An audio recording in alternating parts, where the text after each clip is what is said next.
Aray ko, ang sakit. Ako na. Ito ba? Yan. Buti magalos lang, no? Oo nga eh. Buti hindi dumugo. Oo nga.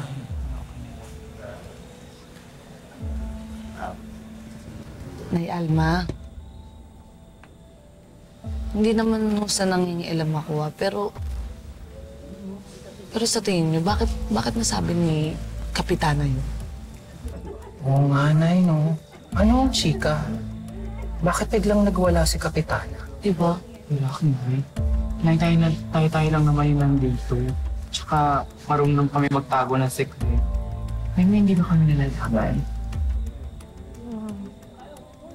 Ewan ko dun. Tinopak malamang. Napagdiskitahan ako.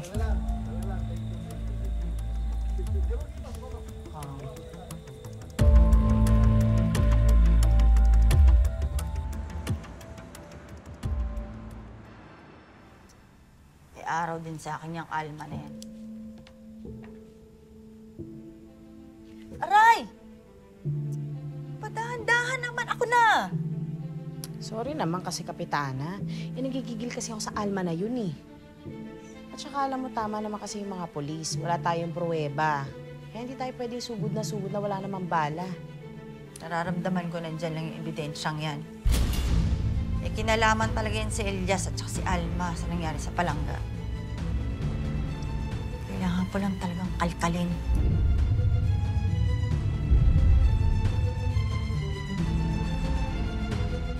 Natakot ako, Banjoy. Alam kong hindi ako titigilan ni Kapitana hanggat hindi niya nalalaman ng totoo. Nay Alma, baka sisihin si Kuya Elias. Baka magalit ang lahat ng tao sa kanya kapag nalaman nilang siya si Black Rider. At siya ang pinuntahan ng kalaban. Alam kong masamang magsinungaling pero sana hindi malaman ng lahat ng tao ang totoong pagkatao ni Elias. Kahit ako na lang sana saktan nila, huwag ang anak ko. Nay Alma, ano pa yung gagawin natin?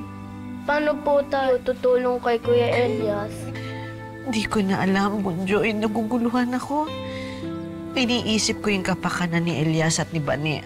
Lahat yung mga taong pwedeng mapahamak. Cargo de konsyensya ko yung mga tagapalangang pero hindi ko na pwedeng ipagkanulo ang anak ko.